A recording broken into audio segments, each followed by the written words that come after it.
Aujourd'hui, nous continuons notre série qui a commencé il y a 2 dimanches en avant. Le premier dimanche, on avait parlé donc de mettre Dieu en premier dans nos cœurs et de faire de lui nos délices. Amen. Fais de l'Éternel tes délices et il te donnera tout ce que ton cœur désire. La semaine dernière, nous avions parlé de mettre Dieu en premier dans nos priorités, dans notre temps. Parce qu'effectivement, on a besoin que concrètement, dans tous nos choix de priorité dans nos vies, cela puisse manifester aussi que, Dieu a la première place. Aujourd'hui, on va parler d'un sujet qui peut mettre un peu mal à l'aise. Je voulais vous faire écouter un petit indice pour vous faire deviner le sujet dont on allait parler aujourd'hui.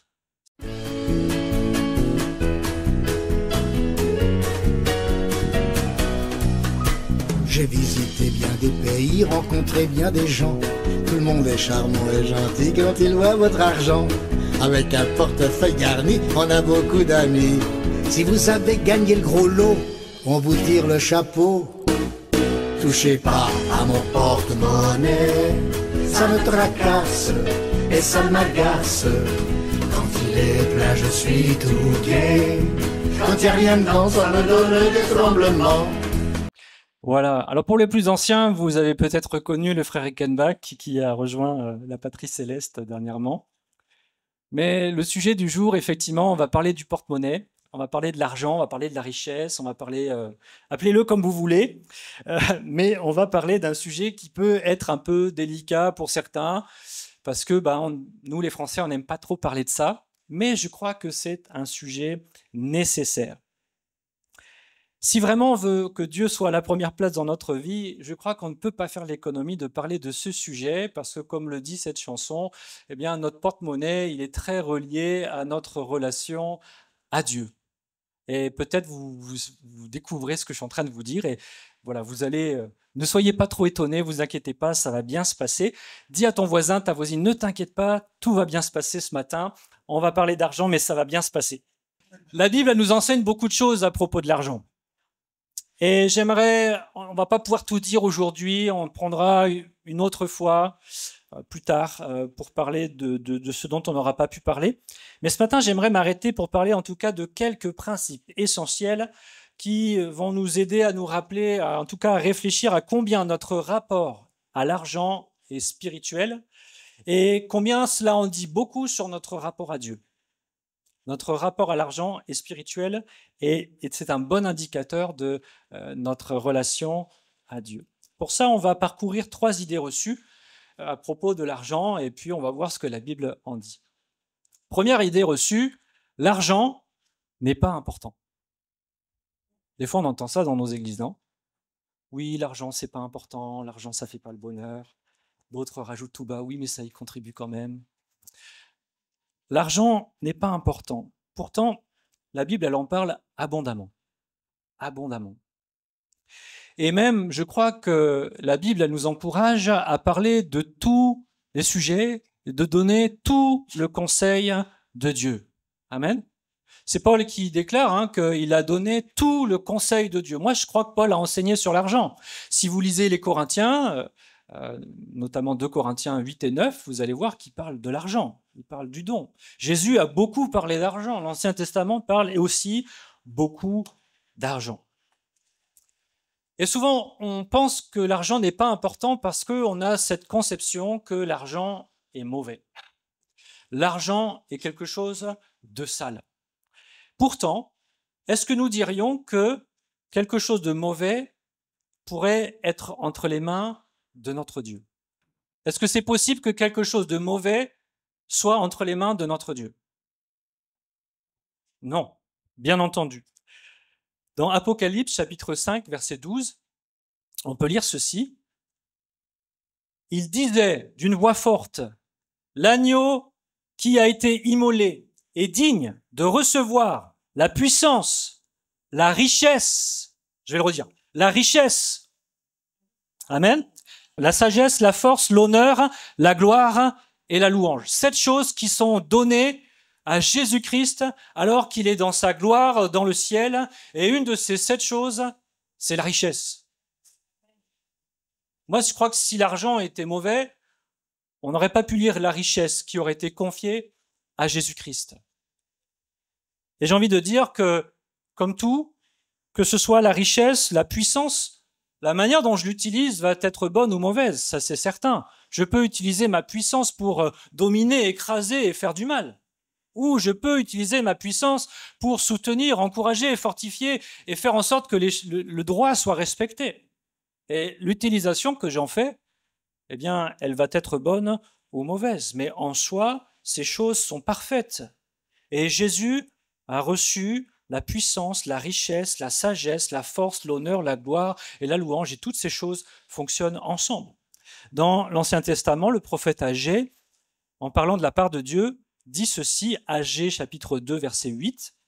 « L'argent est à moi et l'or est à moi. » Si Dieu dit que c'est à lui, nous, on ne peut pas dire que c'est pas important et on ne peut pas dire que c'est mauvais.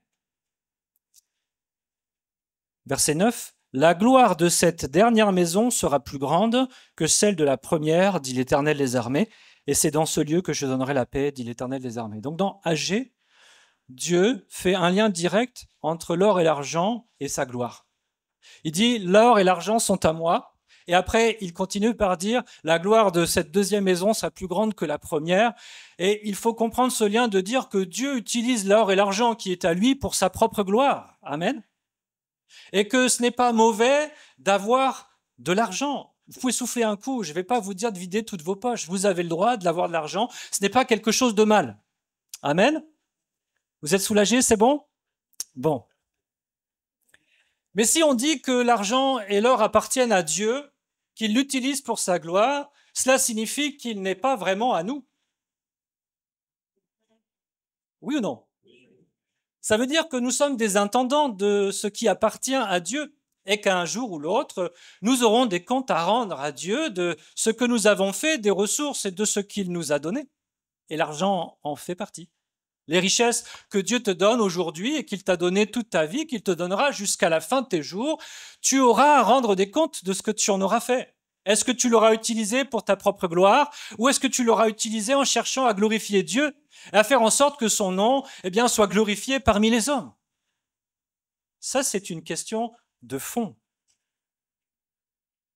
Idée reçue numéro 2. Mon rapport à l'argent n'a aucun rapport avec ma vie spirituelle. Mon rapport à l'argent n'a aucun rapport avec ma vie spirituelle. C'est faux. Et on va voir pourquoi. Les Écritures nous disent qu'il y a 2 types de richesses. Il y a les richesses matérielles, celles que l'on voit, que l'on peut toucher et que l'on a sur notre compte en banque, même si aujourd'hui, de plus en plus, la richesse sur votre compte en banque, elle est virtuelle. Cet argent-là, vous ne le touchez pas, vous ne le voyez pas, c'est juste des chiffres sur un écran. Et il faudrait peut-être pas grand-chose pour que ces chiffres s'envolent. C'est pour ça qu'aujourd'hui, en temps de crise, beaucoup se rusent sur les métaux précieux, parce qu'ils se disent, au moins, ça, je l'ai, je le touche, je le vois, on ne peut pas me le prendre. Bref, je ferme ma parenthèse. Et donc, la parole de Dieu nous dit qu'il y a 2 types de richesses sur la terre. 2 types de richesses tout court. Il y a les richesses matérielles, les richesses que l'on peut voir et toucher, l'or, l'argent et toutes ces choses que, on considère comme précieuses ici-bas. Et il y a des richesses supérieures. Des richesses qu'on ne peut pas voir, des richesses qu'on ne peut pas toucher, des richesses que personne ne peut nous voler, des richesses éternelles. La parole de Dieu nous dit que ce sont des richesses spirituelles. Amen. Amen. Notre verset clé depuis le départ dans cette série, c'est Matthieu 6, 33. « Cherchez premièrement le royaume et la justice de Dieu, et toutes ces choses vous seront données par-dessus. » C'est la conclusion de toute une réflexion que Jésus donne, et notamment, quelques versets plus haut, il parle des trésors qui sont dans le ciel. Chapitre 6, verset 19, on peut lire « Ne vous amassez pas des trésors sur la terre, où la teigne et la rouille détruisent, et où les voleurs percent et dérobent, mais amassez-vous des trésors dans le ciel. » Amen.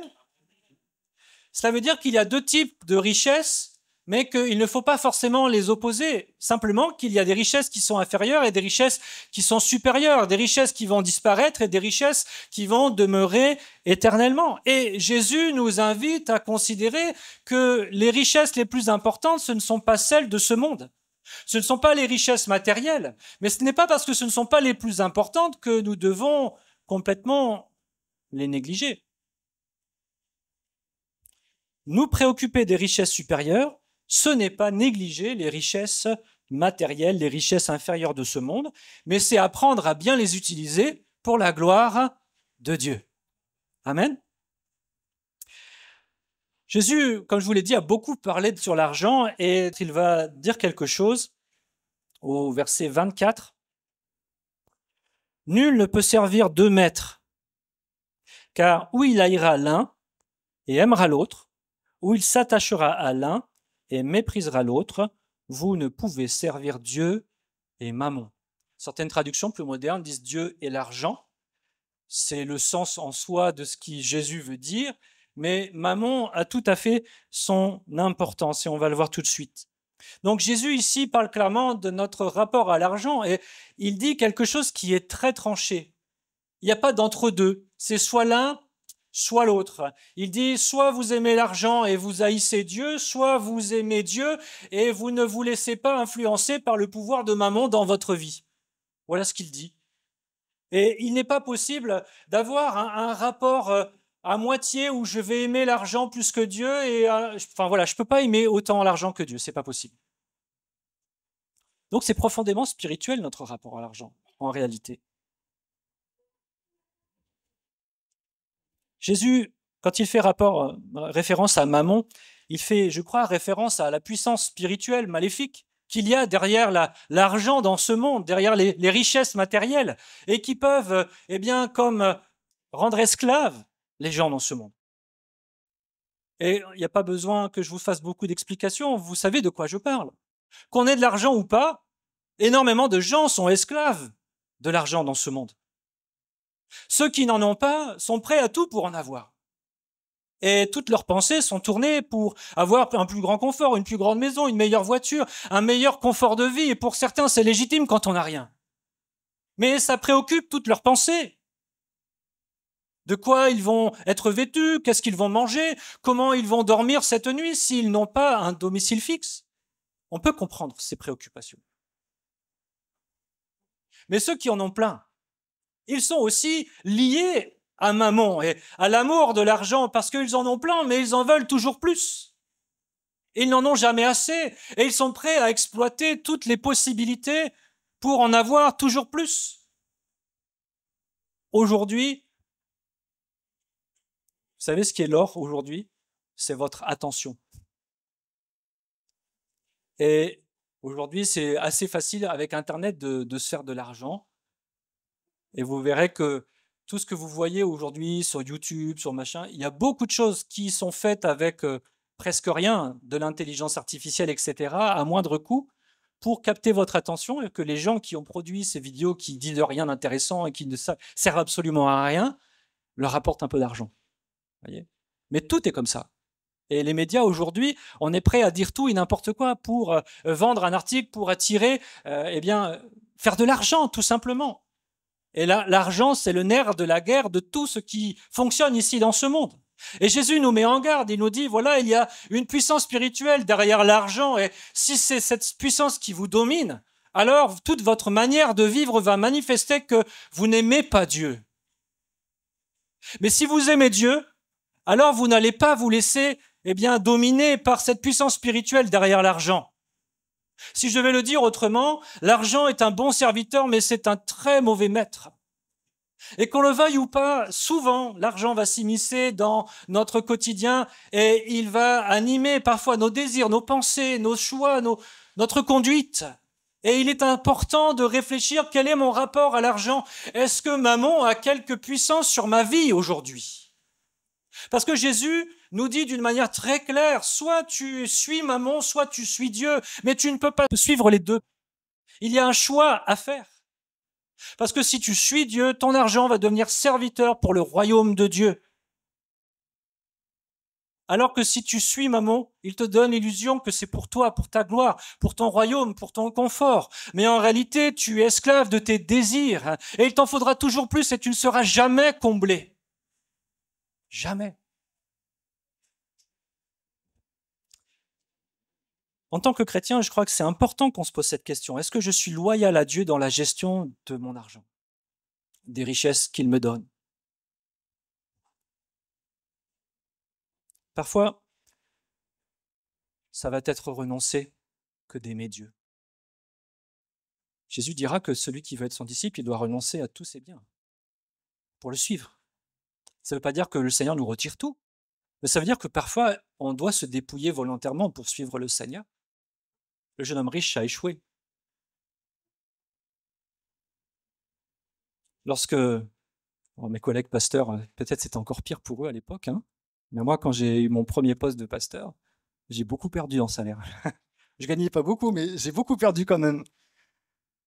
Mais pourtant, je l'ai fait avec joie. Parce que servir le Seigneur, il n'y a rien de mieux en réalité. Parfois, peut-être le Seigneur va vous demander va vous mettre à cœur de donner une somme d'argent à quelqu'un, un frère, une sœur que vous voyez dans le besoin. C'est le Seigneur qui mettra ça sur votre cœur. Et à ce moment-là, il faudra renoncer à le garder pour vous, pour le donner à quelqu'un d'autre. Amen. Est-ce que Dieu a autorité sur la gestion de votre argent? Jésus nous donne d'autres leçons. Il nous parle dans l'évangile de Luc au chapitre 16 d'un intendant infidèle.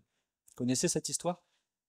On va lire juste la conclusion au chapitre 16, verset 9 dans l'évangile de Luc. Et moi, je vous dis, faites-vous des amis avec les richesses injustes, pour qu'ils vous reçoivent dans les tabernacles éternels, quand elles viendront à vous manquer. Celui qui est fidèle dans les moindres choses l'est aussi dans les grandes, et celui qui est injuste dans les moindres choses l'est aussi dans les grandes. Si donc vous n'avez pas été fidèle dans les richesses injustes, qui vous confiera les véritables? Je le redis, si donc vous n'avez pas été fidèle dans les richesses injustes, qui vous confiera les véritables? Là encore, on voit qu'il y a un lien fort et puissant entre les richesses matérielles et les richesses spirituelles. Il y a deux enseignements majeurs importants à retenir de cette parabole, mais avant, redonnons le contexte. Jésus nous parle de l'histoire d'un mauvais serviteur, d'un intendant qui est plutôt infidèle, et il sait qu'il va perdre son emploi parce que son maître s'est rendu compte qu'il ne travaille pas bien pour lui, et donc, avant de se retrouver à la rue et sans rien du tout, et il sait que quelques personnes doivent de l'argent encore à son maître, et donc il va voir ces personnes et il diminue leur facture. S'ils doivent, je prends un exemple comme ça, hein, s'ils doivent 100 euros, il dit, bon, écoute, marque 80 euros, et si tu dois 1000 euros, bon, bah, tu marques 700 euros, ça ira comme ça. Et il fait ça pour s'assurer que le jour où il va se faire virer par son maître, il puisse retourner voir ces personnes et dire, écoute, je t'ai mis bien quand même, on s'est arrangé, est-ce que tu pourrais pas m'héberger un petit peu? Est-ce que tu aurais pas un petit boulot pour moi? C'était ça son objectif. Et Jésus, va mettre en honneur, l'attitude de ce serviteur infidèle. Non pas qu'il nous encourage à agir tout à fait comme lui, mais il nous invite à réfléchir à la manière dont nous utilisons les choses injustes, les choses périssables de ce monde. Et le premier enseignement qu'il dit, c'est ceci: faites-vous des amis avec les richesses injustes pour qu'ils vous reçoivent dans les tabernacles éternels. Et le mot éternel, il est important ici.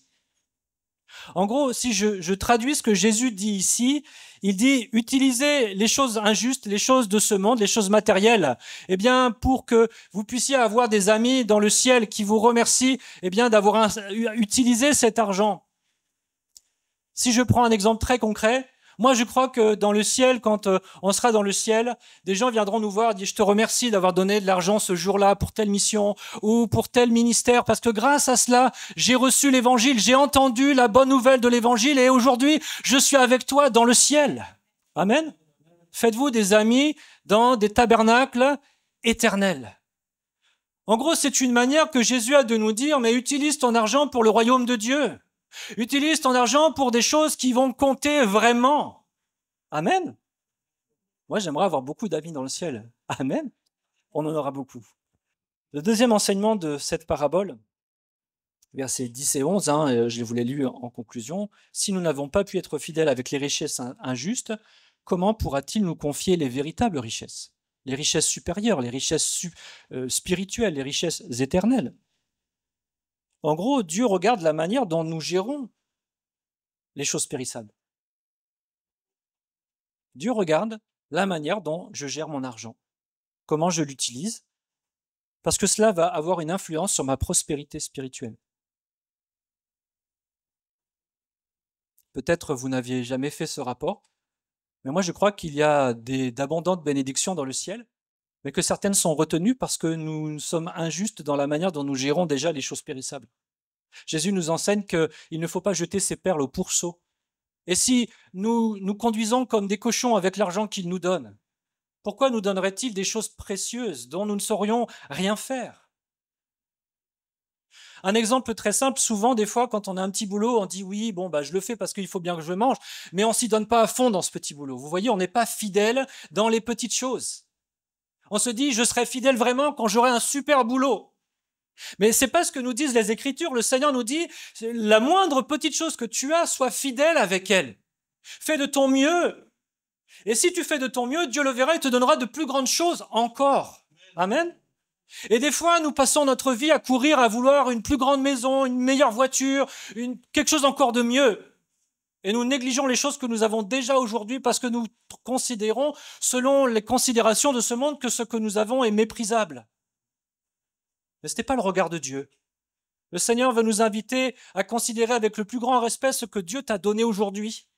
Et même si c'est pas beaucoup, de dire, Seigneur, avec ce pas beaucoup, je vais faire de mon mieux pour glorifier ton nom et pour le faire fructifier, Seigneur. Je veux être fidèle avec les petites sommes que j'ai aujourd'hui sur mon compte, Seigneur. Parce que je sais qu'en étant fidèle dans les choses périssables, dans les petites choses, alors tu m'en confieras de plus grandes.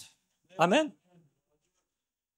Et parfois, je crois qu'il peut y avoir des blocages spirituels dans nos vies, où nous réclamons de grandes choses de la part de Dieu, mais nous ne les recevons pas parce que nous sommes infidèles dans les choses terrestres. Vous savez, souvent, on sépare le royaume de Dieu et la terre. Mais à la fin, toute chose va être réconciliée.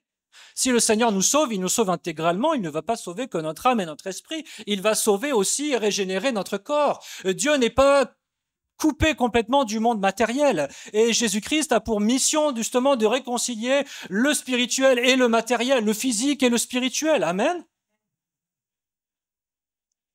Et donc, il y a forcément un lien entre ce que je vis et ce que je fais sur la terre et ce qui se passe dans le royaume des cieux. Et que ça me plaise ou pas, c'est ce que nous dit Jésus. Si je n'ai pas été fidèle dans les richesses injustes, pourquoi est-ce qu'il me confierait les véritables?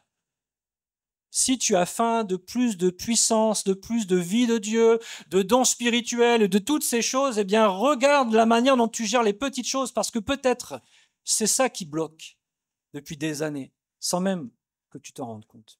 Idée reçue numéro 3, que je donne ou non, cela ne fait aucune différence. Que je donne ou non, cela ne fait aucune différence. Encore une fois, vous l'avez compris, c'est faux. Et on va voir ensemble pourquoi. Donner est une chose essentielle dans le royaume de Dieu. Une chose essentielle. Jésus lui-même nous a enseigné qu'il y a plus de bonheur à donner qu'à recevoir. Alors on ne peut pas le lire dans les évangiles, mais c'est l'apôtre Paul qui nous le rappelle dans le livre des Actes au chapitre 20, verset 35. Il y a plus de bonheur à donner qu'à recevoir. Pourquoi est-ce que Jésus a dit ça? Parce que le don et l'amour sont très liés. Tout à l'heure, je vous ai dit, aimer, c'est donner. Et Dieu nous a montré l'exemple. Jean 3,16, le verset qu'on connaît tous par cœur, ça dit quoi? Car Dieu a tant aimé, il a fait quoi? Il a donné. Car Dieu a tant aimé, il a donné. Jean 15,13, c'est Jésus qui nous le dit, il n'y a pas de plus grand amour que de donner sa vie pour ses amis. L'amour et le don vont ensemble, c'est inséparable. Et puisque Dieu est amour, eh bien il a donné et il a donné avec abondance. Amen. Et si on est là, se réjouir dans sa présence, c'est parce que nous sommes au bénéfice de cet amour et de cette abondance dans notre vie. Dieu est généreux. Ah, vous n'êtes pas convaincus. Non, mais vous n'êtes pas convaincus. Dieu est généreux ou pas? Amen, il est généreux. 2 Corinthiens 9, 8. Et Dieu peut vous combler de toutes ses grâces, afin que possédant toujours en toutes choses de quoi satisfaire à tous vos besoins, vous ayez encore en abondance pour toute bonne œuvre. Ça, c'est un verset que vous devriez souligner, entourer en rouge, écrire en gros sur le mur de votre maison, mais c'est un verset important. Ce verset nous dit que Dieu est généreux et que Dieu donne en abondance. Et toutes ces grâces sont suffisantes et il nous donne non seulement pour combler nos besoins, mais il nous donne en abondance pour qu'au-delà de nos besoins, nous ayons encore suffisamment pour donner à ceux qui sont autour de nous. Amen. Ça, c'est un principe du royaume de Dieu. Dieu donne en abondance. Pour que non seulement nos besoins, parce que nous avons tous des besoins, et c'est normal que nos besoins soient comblés, amen. Mais Dieu qui nous aime, et qui est un Dieu généreux, donne au-delà de ce dont nous avons besoin, pour qu'avec ce surplus, nous puissions être de sages intendants, pour donner aux autres, et multiplier, encore une fois, ce que Dieu a donné. Amen.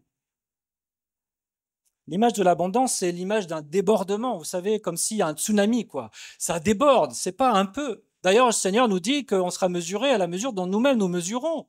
Et le Seigneur, lui, sa mesure, elle est difficilement mesurable, je crois. Puisqu'il nous est demandé de réfléchir à la hauteur, la largeur, la profondeur de l'amour de Dieu. Et que aimer, c'est donner. Dieu donne. Il donne en abondance. Il renouvelle ses bontés et ses grâces pour nous chaque matin. Et il n'est pas à un moment donné où il dit « Attends, excuse-moi, mais là, j'ai plus rien. Faut que tu attendes un peu que je me rends flou. » Non, le Seigneur a tout en abondance. Tout est à lui. Il ne manque de rien pour nous le donner. Amen.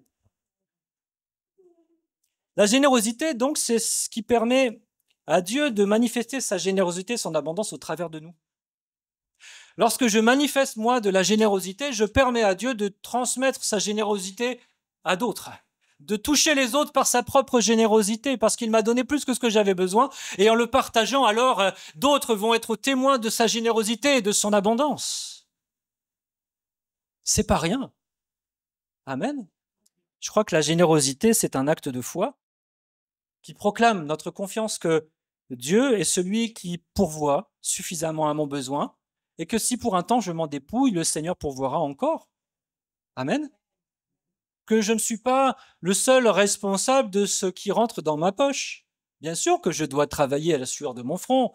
Le Seigneur ne nous dit pas d'attendre que les allocs, elles tombent toutes seules. Hein. Il faut travailler dans la mesure du possible, bien sûr. Ce n'est pas du tout un jugement quand je dis ça. Il faut être courageux. Ça ne vient pas tout seul. Mais le Seigneur est celui qui pourvoit en abondance. Et je crois que c'est une des raisons pour lesquelles, en tout cas, le don fait partie du culte et de notre relation à Dieu. Dieu nous a donné en abondance, mais il attend aussi que nous venions devant lui en donnant. Ah, je veux un plus grand amen. Hein. Je veux vous sentir convaincu de cette vérité. On ne peut pas venir devant Dieu les mains vides. Je vais vous convaincre, on va lire quelques textes. Exode 23, 15. Tu observeras la fête des pains sans levain pendant 7 jours, au temps fixé dans le mois des épis. Donc là, il est question de la Pâque, hein, où Dieu parle à son peuple. Tu mangeras des pains sans levain, comme je t'en ai donné l'ordre, et c'est dans ce mois que tu es sorti d'Égypte, et l'on ne se présentera point à vide devant moi. On ne se présentera point à vide devant moi. Psaume 96, verset 8, là, cette fois-ci, c'est David qui parle. Il dit « Rendez à l'Éternel gloire pour son nom, apportez des offrandes et entrez dans ses parvis. » Le don, c'est un témoignage d'amour concret en réalité. Alors bien sûr, il y avait les lois qui concernent effectivement l'ancienne alliance, où il y avait toutes sortes de choses qui étaient exigées par la loi. On va voir ça juste après. Mais ici, il y a un lien direct entre le don et l'adoration. Le fait de venir les mains vides, c'est une manière de dire, ben voilà, tu es pas très important. Quand on est invité, on aime bien venir avec un petit quelque chose, juste pour dire, bah merci de l'invitation, ça me fait plaisir et je voudrais vous honorer. Vous voyez, on le fait naturellement. Pourquoi est-ce qu'on le ferait pas pour Dieu? Alors oui, aujourd'hui, voilà, les choses sont un peu différentes. Il n'y a pas que le don matériel, bien sûr, il est question de l'offrande apportée au Seigneur et ça fait partie de notre adoration. Mais il est aussi question du fruit de nos lèvres. Amen. Du don de notre corps. Romains 12, 1, offrez vos corps à Dieu comme un sacrifice vivant. Amen. C'est la consécration. Donc Dieu attend ma consécration, il attend le fruit de mes lèvres, qui est l'abondance de mon cœur, mais il attend aussi que je manifeste concrètement mon amour en donnant des choses matérielles, en prenant de ce qui coûte, de ce qui compte, pour dire Seigneur, tu es plus important que cela, et je sais que tu es celui qui pourvoit, et ce que je te donne, tu me le donneras davantage, parce que tout ce que j'ai, c'est toi qui me le donnes. Amen. J'en viens maintenant à dire que tout ce que les chrétiens font avec leur argent doit être basé sur la grâce et non sur la loi. Tout ce que les chrétiens font avec leur argent doit être basé sur la grâce et non sur la loi.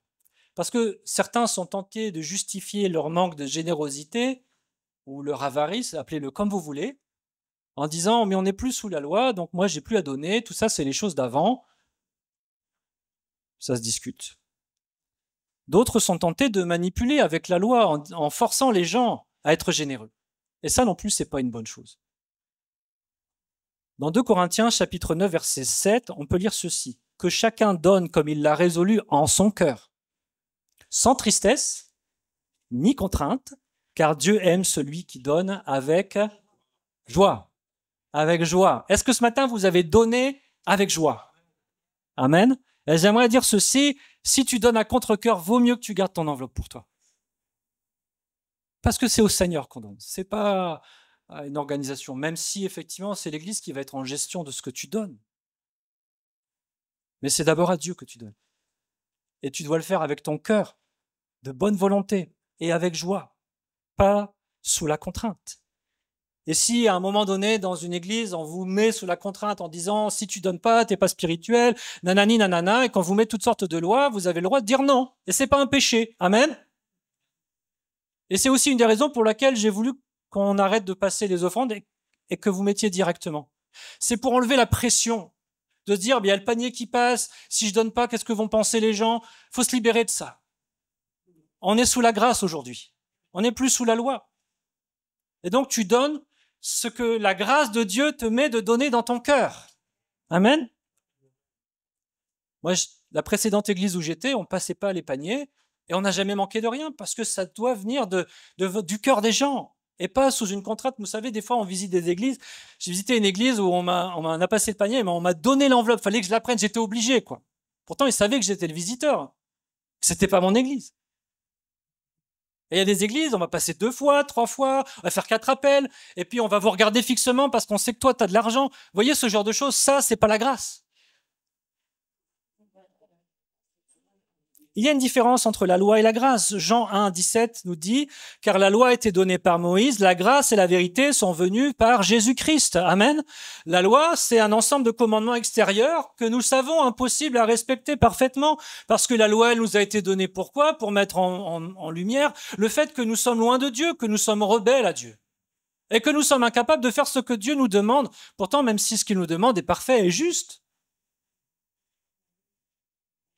Et le verset met une évidence qu'il y a une distinction maintenant entre la loi qui était donnée par Moïse et maintenant la grâce et la vérité qui nous ont été communiquées par Jésus-Christ.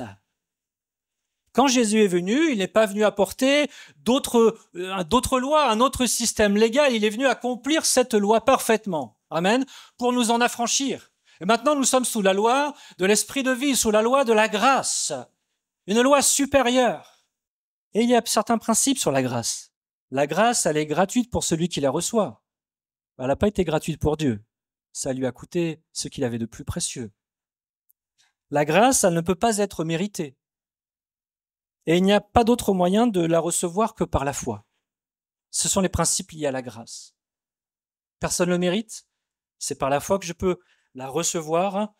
Et elle a été gratuite pour nous, mais elle a tout coûté à Dieu. Paul le dit très bien, c'est par la grâce que vous avez été sauvés par le moyen de la foi, et cela ne vient pas de vous, c'est le don de Dieu. Et tout à l'heure, je vous l'ai dit, Dieu donne parce qu'il aime. Et il nous a donné cette grâce pour qu'elle puisse transformer notre vie. Et le mot salut, c'est un mot inclusif dans la Bible. Ça parle à la fois effectivement du salut de nos âmes, mais aussi de la guérison de nos corps. Ça parle aussi de la provision matérielle que Dieu nous donne chaque jour. Amen. Dieu prend soin de nous dans tous les aspects de notre vie. Notre Père qui est au ciel, c'est ce dont nous avons besoin et il attend que nous le lui demandions. Parce que c'est un bienfait de sa grâce. Ça veut dire quoi? Ça veut dire qu'en matière de dons et d'argent, c'est le Saint-Esprit qui communique à nos cœurs une grâce, qui vient mettre sur notre cœur une grâce de dire « je veux donner, je veux participer ». Et c'est nous qui répondons par la foi à cette grâce qui nous est communiquée par l'Esprit de nous rendre bien participants à l'œuvre de Dieu avec bien les moyens que Dieu nous a mis à cœur de partager. Amen.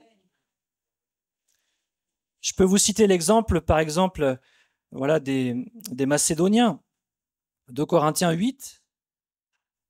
À travers la grande épreuve de leur affliction, leur joie débordante et leur pauvreté profonde, ont produit avec abondance de riches libéralités de leur part. Ils ont, je l'atteste, donné volontairement, selon leurs moyens, et même au-delà de leurs moyens, nous demandant avec de grandes instances la grâce de prendre part à l'assistance destinée aux saints. Les Macédoniens n'avaient pas beaucoup d'argent, ils étaient pauvres, mais ils ont reçu une grâce du Saint-Esprit dans leur cœur, leur mettant ce fardeau de dire « nous voulons participer à l'œuvre de Dieu et donner au-delà même de nos moyens parce que nous savons que cet argent sera utile pour le royaume de Dieu. » Amen. Ah, vous n'êtes pas convaincus. Lorsque Dieu touche notre cœur par sa grâce, il touche notre portefeuille. Amen. Donner, c'est semer. C'est une image que Paul utilise toujours dans la deuxième épître aux Corinthiens, chapitre 9. Si vous lisez 2 Corinthiens 8 et 9, Paul parle beaucoup de l'argent ici, ça peut vous intéresser. Chapitre 6, on peut lire « Sachez-le, celui qui sème peu moissonnera peu, et celui qui sème abondamment moissonnera abondamment. » On a encore ici un autre principe spirituel. Semer nécessite de se priver d'une partie de la semence. Semer nécessite de se priver d'une partie de la semence. Parce que la semence, j'en ai besoin pour faire mon pain, par exemple. Mais si j'utilise toute la semence pour manger et que je ne sème jamais, alors à un moment donné, je n'aurai plus rien pour faire du pain. Et je vais manquer, n'est-ce pas? Et c'est ce qui se passe en fait, souvent quand c'est maman qui dirige notre vie. On prend tout pour nous et on ne sème rien. Et après, on s'étonne que parfois on demeure dans des cycles de pauvreté. Mais le Seigneur nous dit, si tu sèmes abondamment, tu vas récolter abondamment. Tout dépend de la mesure dans laquelle tu veux semer. Mais déjà, il faut partir du principe que c'est nécessaire de semer. Et donner, c'est semer pour le royaume de Dieu. Alors c'est vrai, j'ai besoin de sagesse pour utiliser cette semence. Un bon fermier, il ne va pas aller semer sa semence dans les caniveaux. Il va choisir un endroit où il sait que c'est de la bonne terre et que cette semence, elle va pouvoir éclore et donner au maximum. Donc, ça ne veut pas dire que parce qu'on nous dit qu'il faut semer pour le royaume de Dieu, qu'il faut donner sous l'impulsion des émotions et pas du Saint-Esprit. Non, il faut réfléchir un minimum quand même. Et c'est aussi pour ça que quand vous donnez à l'Église, on vous rendez compte qu'il y a une assemblée générale, qu'il y a un conseil d'administration et qu'on essaye d'être le plus transparent possible sur la gestion de l'argent parce qu'on veut que vous ayez confiance dans ce que vous donnez, dans ce que vous semez. Et je comprends si vous avez des réserves qu'à un moment donné, vous dites, attends, moi je ne suis pas sûr. Mais à ce moment-là, dites-le. Ça permet d'être dans la transparence la plus absolue. Et de ne pas bloquer la générosité peut-être à laquelle le Seigneur t'appelle. On a besoin de sagesse. La gestion de notre argent, pour la gestion de notre argent, ne pas effectivement agir avec émotion, sous l'impulsion, parfois même de nos désirs, parce que vous savez, on a tous passé par là. Des fois, on a fait des achats impulsifs. Ça vous est arrivé, ça, non? Vous avez un coup de cœur sur un truc, vous l'achetez. Vous vous préoccupez pas si c'est bien ou pas bien, si ça va être utile, ou si la semaine d'après, vous allez déjà le regretter. Vous savez, les achats coup de cœur, ça arrive des fois. C'est ça, l'impulsivité, l'émotionnel. Et ça, maman, il aime bien ça. Et ils en met plein les yeux. Il vous fait miroiter, ça, si t'as pas ça, t'as raté ta vie. Mais le Seigneur nous invite à utiliser et à semer avec sagesse et par la grâce du Saint-Esprit qui nous est communiquée. Amen.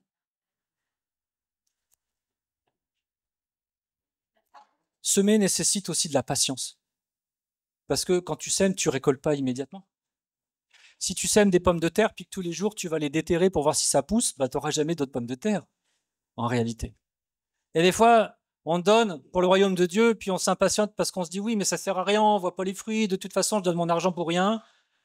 Mais cet argent, c'est pas le tien, déjà, c'est celui du Seigneur. Et si tu le donnes avec foi, sous l'impulsion de ce que le Saint-Esprit t'a dit. Donc après, bah, prends le temps de prier pour ça et attends la récolte. Mais il faut un peu de patience aussi. À un moment donné, les choses ne sont pas comme ça immédiates. Et la parole de Dieu nous dit aussi que parfois certains sèment et ce sont d'autres qui vont récolter. Peut-être tu ne verras pas immédiatement le fruit de ce que tu as semé. Peut-être ça sera la génération d'après qui le verra. Mais dans le ciel, tu auras des amis qui viendront te dire « Merci d'avoir semé parce que grâce à toi, j'ai eu à manger. » Amen. Je viens à ma conclusion. On a beaucoup parlé de données, d'argent, etc. On parlera de la dîme une autre fois, plus en détail. Mais ce que j'aimerais dire en conclusion, c'est que Dieu n'a pas besoin de ton pourboire. Quand j'étais plus jeune, c'est une petite anecdote, parfois ça m'arrivait d'aider le frère qui dépouillait les offrandes. Et si vous saviez le nombre de fois où j'ai retrouvé des boutons, des tickets de bus, des trombones, des trucs comme ça, vous savez, juste pour dire j'ai mis quelque chose, mais en vrai j'ai rien donné. Dieu n'a pas besoin de notre pourboire. C'est pas ça le don, c'est pas ça l'offrande. Ce que Dieu attend en premier, quoi que ce soit que tu donnes, même si tu donnes beaucoup, ce que Dieu attend en premier, c'est ça qui donnera une valeur à ce que tu donnes. C'est que tu te donnes. C'est d'abord que tu te donnes, que tu te consacres. Parce que ce que tu donnes en matériel n'est que la concrétisation de ta consécration de cœur. Et si tu n'es pas consacré et donné, pleinement donné à Dieu, bah déjà, tu n'as pas très envie de donner. Et ce que tu donnes, en général, tu le donnes par acquis de conscience pour soulager ta conscience, mais tu ne le donnes pas sans contrainte ni avec joie. Et ça, le Seigneur le sait. Le Seigneur veut ton cœur, plus que toute autre chose. Il veut ton cœur, que tu te donnes entier pour lui. Je vous ai parlé des Macédoniens, voici ce que Paul en dit, toujours dit, et non seulement ils ont contribué comme nous l'espérions, mais ils se sont d'abord donnés eux-mêmes au Seigneur. C'est-à-dire que non seulement Paul va louer leur générosité, mais il dit d'abord ils se sont donnés eux-mêmes au Seigneur. Et c'est ça qui compte le plus. Ils se sont consacrés par la volonté de Dieu.